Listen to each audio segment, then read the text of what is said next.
futhi isuke yazi ukuthi le ndoda laba abantu ebamemayo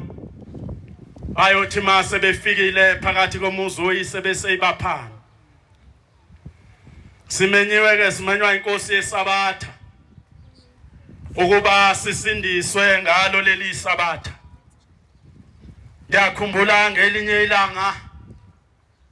umnikazi walolu hambo ephekwe intaba inhlangakazi efika ezweni laseMpumalanga.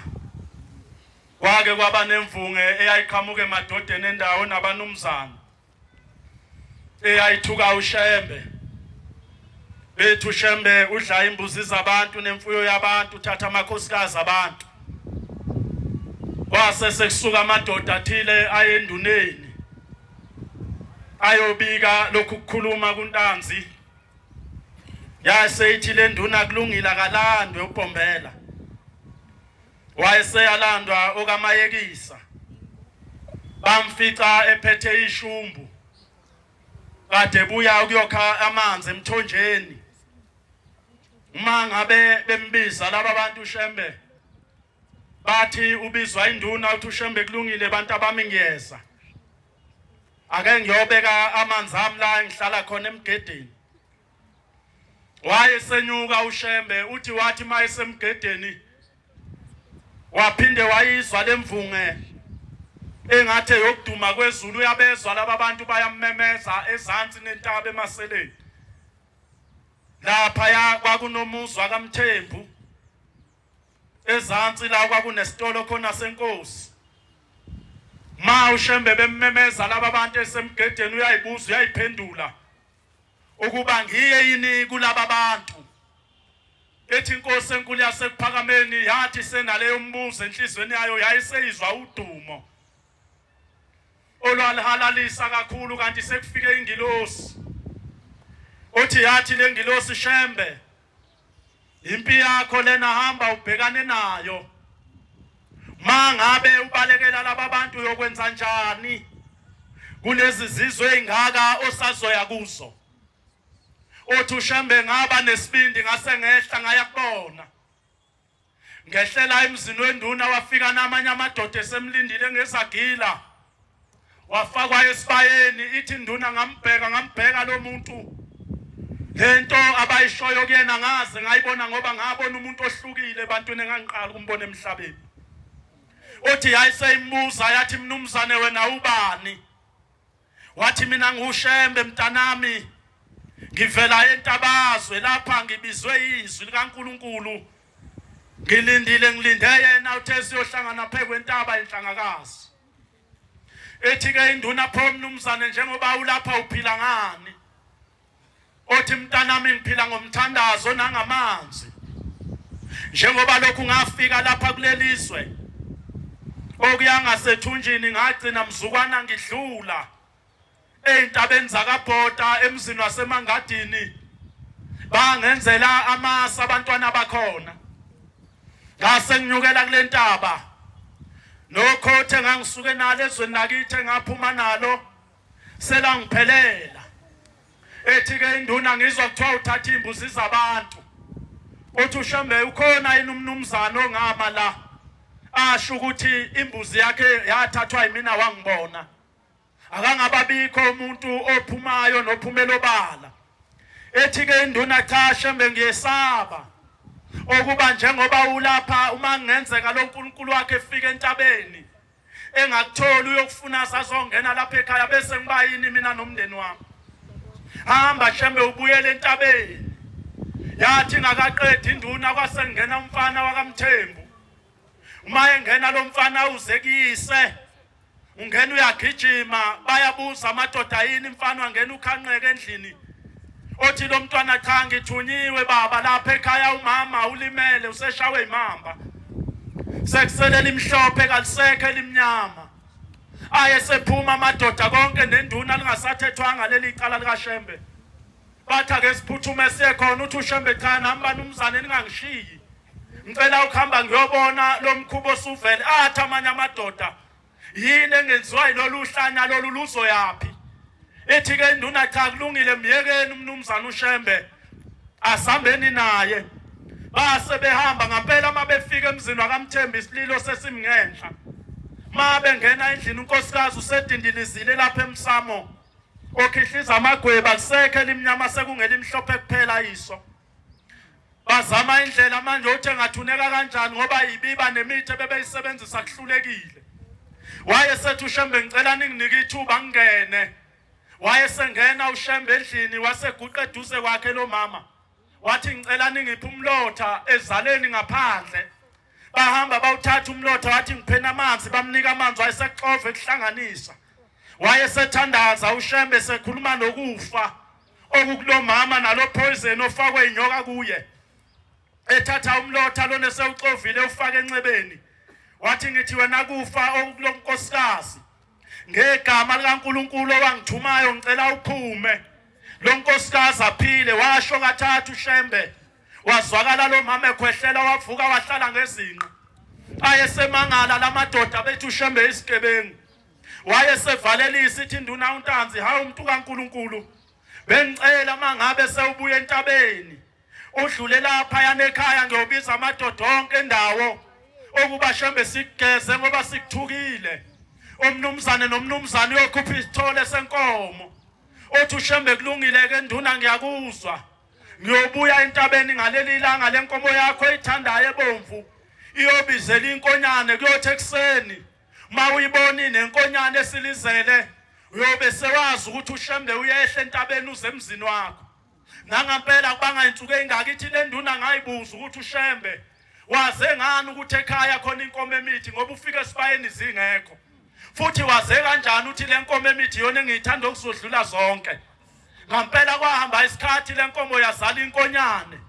yabaqoqa abanumzane benduna lendoda abantu bendawo wabonakala uShembe ehlane esiphuku uphekwe intaba imhlangano inhlangakazi ehla uyahlabelela wanhliziyo emashumshum kodwa lokuhlabelelo kwakhe yedwa ukuthi inkosi yami ubungithanda ayingakaqini intaba wase wangena emzini wenduna wafika ngalelo langa induna sembekela isihlalo sezimbili ihlale esibayeni sekuyihlalo sikaShembe nesihlalo senduna wathi maye ngena ngamasamu waphakama bonke abantu yasemhlangabeza induna yathi mntu kaNkuluNkulu uhlala lapha wathi maye hlala uShembe esihlalweni yambuka induna yafikelwa zinyembezi yaphinde yambuka yafikelwa zinyembezi wayeseyibuza okamayekiswa wathi mntana mini kwenze njani yathi le ndoda cha baba ngiyamangala ukuthi laba abantu abathuntshontshwe inkomo zabantu noma uthatha imbuzi zabantu wathi njengoba ngubuka Shembe ngibona into engakaze ngiyibone uma ngubuka lapha enyaweni zakho zonke inamakhanda omuntu ahlekayo uthi kuShembe mntanami unenhlanhla lokho kubonayo kakuyena umuntu kodwa ubona uNkulunkulu base bexoxa baqethe uthi uShembe cha nduna laba abantu bonke ababekusho babeshinta abangayazi uShembe njengoba umbona mntanami uyisitsha senhlamba bonke abantu emhlabeni bayomthuka uShembe abanye beze befe bengayicelanga intethelelo bayoyithola sebeyithola ngeingane zabo nalamadoda ke nduna athi azoxolisa ngeinkomo angeke uShembe ayithathe lezo inkomo ngoba uShembe akawadla amandla omuntu ngiyabathethelela mntanami babengazi ukuthi bathuka bani base behamba laba abantu babuyele emakhaya ayithi kinduna ngaphambi kokuba uhambe Shembe bengicela siye endlini khona uzothola okunqanda amafolosi base bengena endlini laba bantu bathe mabesendlini bexoxa uthi ke uShembe mntanami bengicela ungipha amanzi base isukuma induna yathi lacu yahamba yayokha amanzi yabuya yaguqa phambi kwaShembe fanele awamukela ubaba mkhulu wayesethetha wazwakala esekhulumela phezulu bethuka bonke abantu endlini nabafowabo benduna nenduna yangazi noma yonile noma yenzeni othi uShembe khanda besithi ungaboni ngithetha bengingalindele mina ukuthi kuzosukuma umuntu omdala ayongikhelela amanzi bengithi uzobiza ingane bese ngikhelela amanzi ithi le nduna cha Shembe njengoba ungibona kanginaba abantwana uthi uShembe yebo kunjalo sewuneminyaka nduna engamashumi 4 weyama ngamkamfowenu lona kodwa abantwana nibathola uthi kulungileke sekufikile thina boShembe namhlanje na sizokupha nduna umntwana bemunye kuyoba umntwana wentombi lo mntwana uyoyigcina kahle emhlabeni impilo yakhe yonke uyozahambe emhlabeni angakaze ahlangane nomuntu wesilisa uyoba isebenze ebeyikholwa khole uNkulunkulu ngampela induna uNtanzi bamthola lo mntwana okwakuthiwa uSisilo wayesonto eMaromeni waze wahamba emhlabeni esonto eMaromeni eyintombi engakaze ahlangane nomuntu wesilisa njengokusho kwezwi likaShembe yayisithi induna Shembe ngiyakubona uhamba ibanga elide ngenyawo nanjengoba ulapha Shembe uhamba ngenyawo ethi ke le nduna bengicela Shembe ukukunika nanti ihashe libomvu ukuba uthathe lona uhambe ngalo umhlaba wonke ushumayela wathatha ubhombela lelo hashi wahamba wabuyela la ehlala khona emakotishini asemsizini ungakabikho umuzi wasephakameni ungakakhiwa ngoba ngesikhathi efika ukamayekisa ngesitimela egibele eKokstad wafikela lapha yana eThekwini la kwakuthiwa kuse lapha eThekwini sekuyi-workshop namhlanje la kwakufikela khona zonke itimela lingakakhiwi idolobha kuseyizwe labantu wafika uShembe wahlala khona ehamba eshumayela leli ivangeli eliqoqe thina namhlanje njengoba sila esesilithatha namhlanje nasilenza inhlanekezela sidlala ngalo umnikazi walolu uhambo wahlupheka kakhulu naba bashumayela sebefikile ngithi thasi siyabonga bashumayela uma ngabe uShembe ehleli lapha emakotisheni esemsizini wayehamba elishumayela leli ivangeli maNazaretha kwathi ngelinye ilanga eselakhile ubaba mkhulu leli bandla kulungiswa indaba yomuzi wasekuphakameni kuzotshalwa imithetho emzini wasekuphakameni ngoba leli bandla esikhathini esiphambilini abantu bonke babefaka amasudu kuyibandla loswenka ingakabikho lengubo emhlophe esesigqoka namhlanje wathi uShembe esemzini wasekuphakameni waphuma umhlangano ngelinye ilanga uyenhlangakazi kwakuthi makufika emaseleni amaNazaretha asale bese uShembe nyukela yedwa phezulu entabeni eyothandaza kuthi umyaleza uxhumane noNkulunkulu abuya zewunika amaNazaretha kodwa kwathi ngelinye ilanga ephekwe entaba uShembe umhlangano wehla lalina izulu lilibi kakhulu bathi mawufike intuthwaneni wayesethi ubaba mkhulu bantabami zamane indawo engingakhosela kuzo nigoba madlangana nikhosele khona kwase kuba nengane yodwa yayinkosazana uHana wakaMkhabela abathi abanye mabengena bekhosela yona yaze yangena yaphuma yahlala phekwetshe laduma izulu lashaya imbani beyibiza omama eyibiza amanye amakhosazana asemzini wasekuphakameni ayaze langane yasuka kanti ihleli nje lengane ilinde ithunywa eyifikayo eyivele ezulwini yathi lengane mangabe lisizulu ledlula yayisihamba yenkosini umqali wendlela yathi baba njengoba bengihleli lapha yana kufike ingilosi yesabatha uzilili yathi Shembe ngangizosho ukuba ezulwini lolu suku lwesonto okukhonza ngalo kakulona kodwa bacela Shembe ufundisa abantu isabatha liqala ekushoneni kwelanga njalo ngolesihlanu lize liphume ekushoneni kwelanga ngesabatha wawuthatha ubaba mkhulu lomthetho wafike wawufundisa amaNazaretha othi mayexoxa ngelinye ilanga ubaba mkhulu esakhe ngale ebhenqole endala uthi kwathi kusuka ngelinye ilanga kwafika amadoda eze kuyena uShembe athi Shembe lapha yana kunento njalo ukushona kwelanga ezwakala ihlabelele emkhathini nasekuseni ngehora leshagalolunye izwakala ihlabelele emkhathini kodwa laba abantu ababonakali uthoka amayekisa basuke bethini bantabami bathi baba mabehlabelela bathi lala nathi namhlanje ntambama kuthi ngehora leshagalolunye kuseni bethi vuka nathi uthi ngicela ningithathe bantabami ngiyekhona base bemthatha ubaba mkhulu bomkhombisa le ndawo okwakhiwa kuyona umuzi wasekuphakameni uthi bantabami zithunywa lesasezulwini bezosikhombisa thina boShembe ukuba lo muzi kaNkulunkulu kufanele siubekephi wasehambe yokhuluma noDube wasekhuluma nenkosi yamaqadi wakhiwa lo muzi owasetshenzelwa kanzima ukuze utholakale uthengwe ithi inkosi yesibili ngelinye ilanga sasiye silale singadlile ngoba ubaba wayehluphekile esebenza nasemandiyeni atholayo ayibeka imali angakuthenga ukudla athi bantu bami le mali engisebenzayo eyokwakha umuzi kaNkulunkulu umuzi wamaNazaretha. Ithi kodwa ngiyadabuka namhlanje njengoba amaNazaretha lo muzi kaNkulunkulu esewenza imizi yoyise sebenza izinto athi ubaba kazenziwa phakathi kwalamagceke. Ethi ngelinye ilanga wake wahlala ubaba ekhathazekile ngalomuzi wayesethi bantu bami namhlanje silinde amakhehla kaMjadu ayesuka ezweni lasempaneni lamakhehla ePortland 40 ayehlabelela lamakhehla ziwa kaMjadu ehlabelela esithi bheka uZulu esinela uSimakade kwathi ngazelele lutho ayeseshaya indweba uShembe wathi kasehleni bantu abami siye eDafrod sihlangabeza abaJadu bathi mabefika eDafrod bahlala basebehla abaJadu esitimeleni babesina beqhumshela wasusuka umhlangano wakhukhulu ubheke emzini wasekuphakameni bathi mabefika ekuphakameni idlamhlathi kaMayekisa yayisithi madoda phuthumana amapiki namafoshela base behamba laba bantu bewathatha amapiki yathi kasehleni ayisehlele ezantsi egcawini endala le ndawo kwathiwa kuseGibhiya elapha emzini wasekuphakameni okudala yayisithi bantu abamimbani lapha yathi lapha phansi kunamatshe amathathu esawafaka nobaba mzukwane esisekela lomhlaba yathi niyokumba amatshe abe mabili mase sinesitshele lesithathu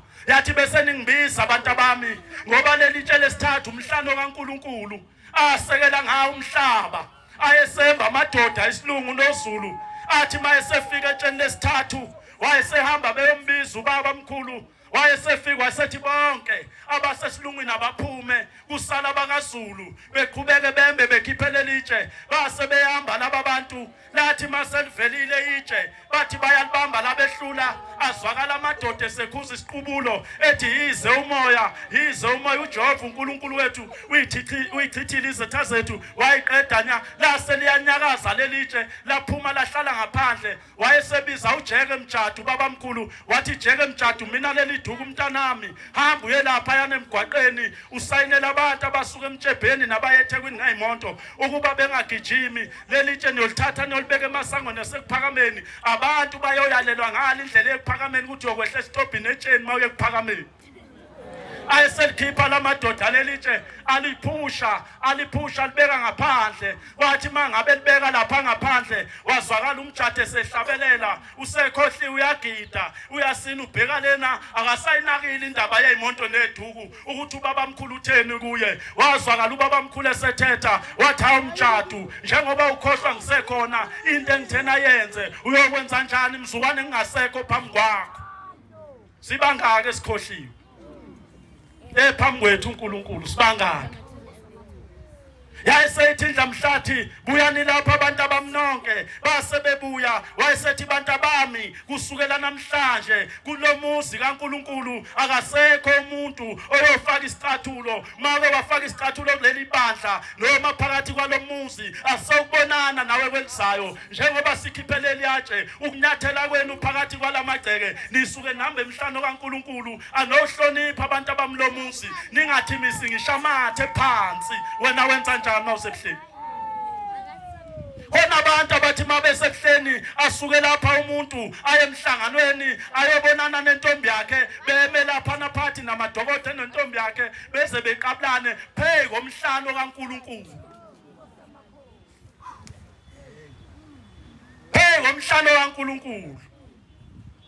thengathi uShembe maNazaretha engasikhumbula ngoba ngiyakhumbula ngelinye ilanga inkosi enkulu yasekuphakameni iyakhuluma ubhombela isitilo samampondwe ithi ngiyadabuka abantu abami ngoba ngibona lapha emhlabeni kuza isikhathi esinzima ithi lapho khona amakhosikazi enu ayozala abantwana kodwa labantwana kuyobe ngabeni ngokwenyama kodwa ngokomoya kuyobe ngabasesihogweni ngoba kuyobe ngabantwana abangatsheleki kuyobe ngabantwana abangakhuzeki kuyobe ngabantwana abantwana abanenkani abuza amadoda ayekhona ngaleso sikhathi esikhathini sabhombela ayazi ukuthi uShembe uma ekhuluma izwe engazwisanga kahle ahamba yoguqa ethi baba lento eyishoyo siyoyivika kanjani angafani nathi njoba sasithe eTafelkop lathi unyazi lwezulu eManazaretha lathi khona isikhathi esinzima esizayo lapho yohlangana khona namadoda emabili emathathu uzwe indoda ithi vala ngapha ithi vala ngapha uthi mawuthi uyabheka lamadoda avalani ayobe hubhixoxo ngenxa yendlala ezayo emhlabeni ithi niyodla amaxoxo eManazaretha amaNazaretha akhuzu amena akhuzu ingcwele engabaya kuShembe ayobuza Shembe uthi le ndlala iyovalwa ngani emhlabeni ngoba izwi likaShembe alweli phansi iyeza Shembe akayikhuluma inkohlisi wayesho silapha eTafelkop umhlangano namanje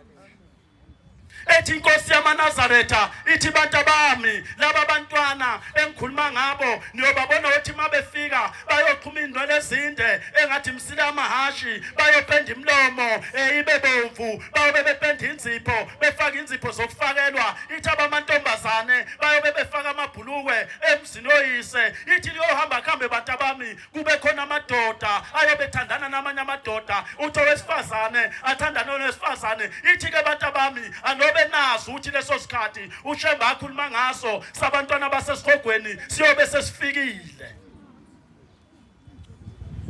sikwenza ngisho sesingamaNazaretha Petru 3 ivesi lesithathu Timothy 2 ivesi elika9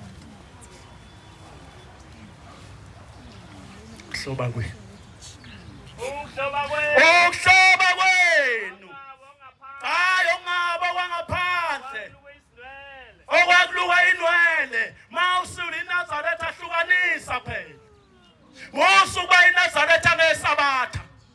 ngesonto umsombuluko ulwesibili uyafana wena nentombazane ephuma imelapha emgwaqeni egole ebusuku edayisa ngomzimba ngoba ufakele ezinwele kodwa iNazaretha uchuma inzipho kodwa iNazaretha upenda inkophe kodwa iNazaretha bese kuthi mase kuyisabatha bese uyakhumbula ukuthi awukambe kusasa isabatha uqale manje ufuna imithi yokukhipha inzipho kuwena uqala ukhipha inwele lento yenziwa ngisho amakhosikazi aganile uyinkosikazi ngesabatha phakathi neinsuku intombi unqamla itradi lapha eGoli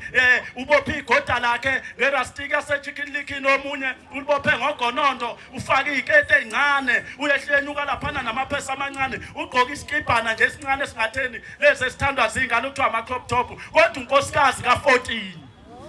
yakwenzaro yazochitheka yaba nesho indoda ukhona phela uthi uyaganwa uyaciciyela wakhumuza kayihlo uthi uthatha umuntu oyofika kulekelele akhumuza kayihlo kanti uthatha unkonka wefusi oyofuka ubulala umuzi kayihlo ingakho lo muntu wakho wathi mayefika kini wakutshela ukuthi baba asiphume uma wakha kangifuni uhleli lapha nje eGoli wena nomkakho wakhishwa umkakhe kamzwana ufile uyongcwatshwapi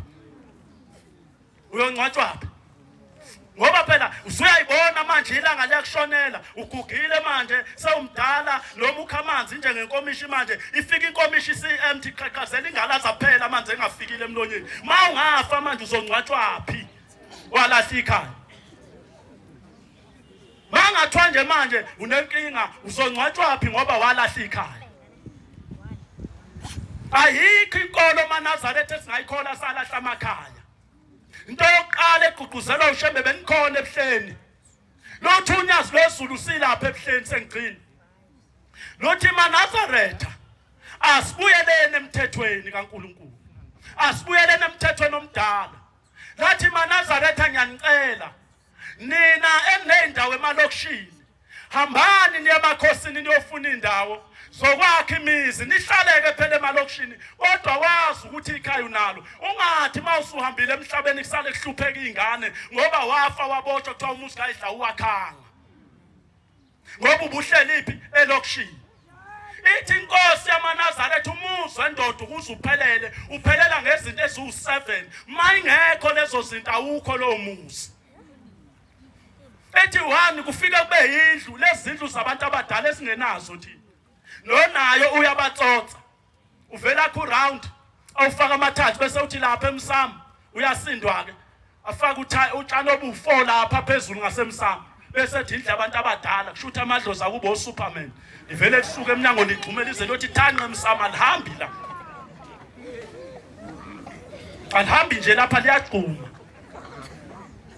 ethi inkosi yamaNazaretha mazingekho lezindlu ezulwini kaWuli indlu yakwagogo indlu kababa kakhokho indlu kakhokho wakho indlu kamkhulu bese kuba indlu kababu wakho mangabe usuganiwe kuyimpoqo lezindlu zibe khona bese indlu yesithupha kuba isibaya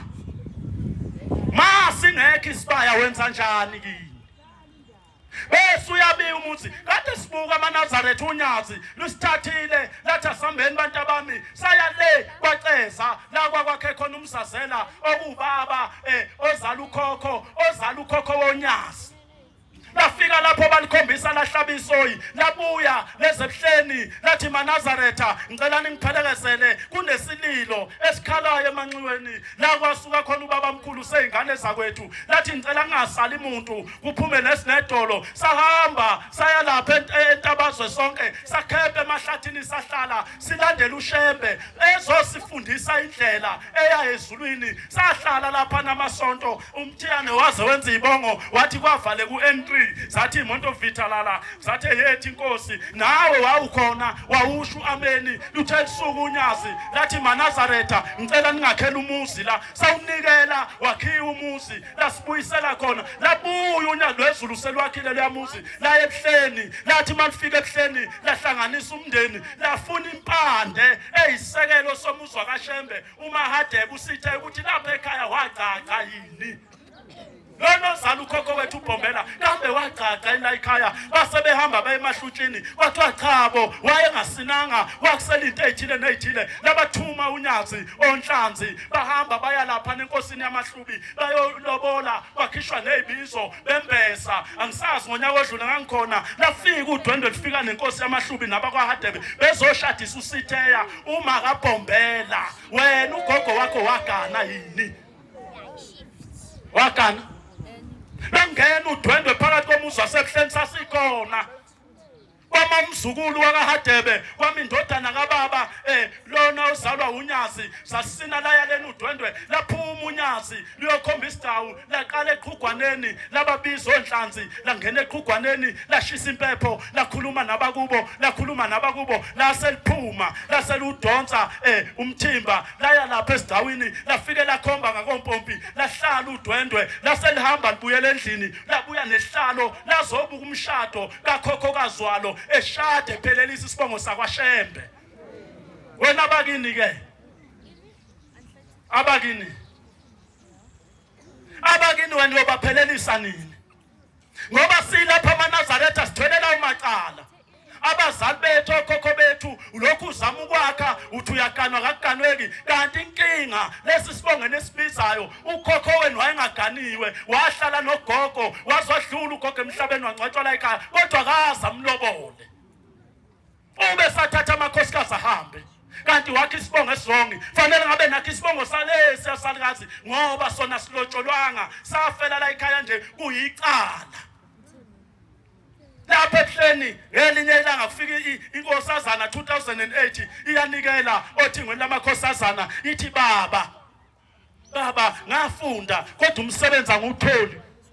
Lothu uthingo lamakhosazana hawutholi kanjani mntanami ithi lengane baba bengisebenza manje ngasebenza nje ithi la ngangisebenza khona kwafika isikhathi ngelinye ilanga sokucela ukuthi ngihambe ke ngiye engasekhaya ngingwasendwedwe mina ngacela nje ilivu yokuthi ngiyangasekhaya base bengivumela abaqashi amasonto amathathu ngahamba kodwa base bathi cha sibanibani ukuze uhambe ekhaya lo msebenzi osebenzayo akekho umuntu ongawenza lapha ngaphakathi sicela usifunele umuntu omaziyo wena ukuthi nanenza naye lezi ifundo zalomsebenzi azokubambele uyothi mawusubuya ke bese uqhubeka nomsebenzi bese buyele ekhaya yena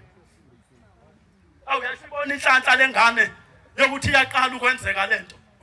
yayisihamba yamfuna umuntu yamthola mayisimtholile wayesebuya lo sisi wasebenza sashaya insuku lengane ukuthi ibuye ize lapha ekhaya ihlala lapha eMlazi ize emsebenzini yavuka ekseni ngomsombuluko njengabantu bonke yaye emsebenzini yathi mayifika abelungu basebeyicela ukuthi ngaphambi kokuthi eoffice lakho sibanibani sicela uze ngalana eofficeini labaphathi yathi mayifika bathi abaphathi cha sibanibani njengoba sikubizile siyabonga sesinesikhathi sinawe akazi usiphoxe ngalutho akazi usone ngalutho kodwa sithi asibonga into eyodwa ukuthi sathi masithi sifunela umuntu ozokubambela wasitholela umuntu okuyiyena wayedingeka kule nkampani kahle kahle nowaqasheka ngephutha ngoba singamtholi umuntu siyacela ukuthi uthathe into zakho ngane yakwethu ubuyele ekhaya lona wamletha uyena esasimdinga yayitshela ulengane bayadlala belungu ngoba phela ipermanent futhi uyisupervisor la emsebenzini yabo yayitshela bayadlala hayi nangaphela yaqoqa into zayo yahamba as from 2002 yawufuna umsebenzi khuluma ngomuntu oyengamfuni uShembe mina ethe ngamana yena afuna nokuba ngayoguqela enye indoda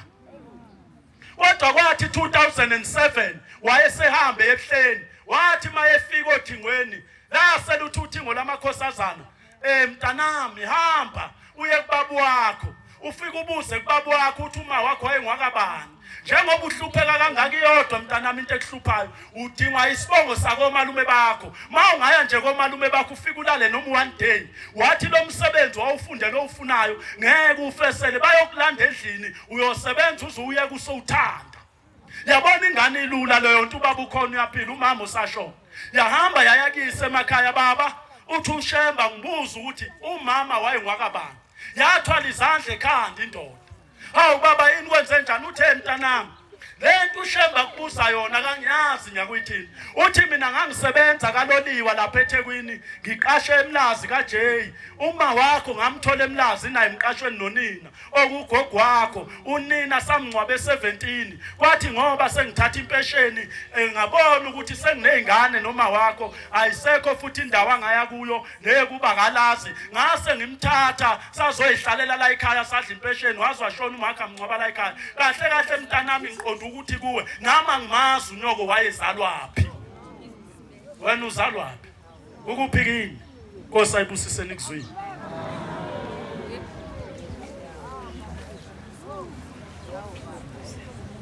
China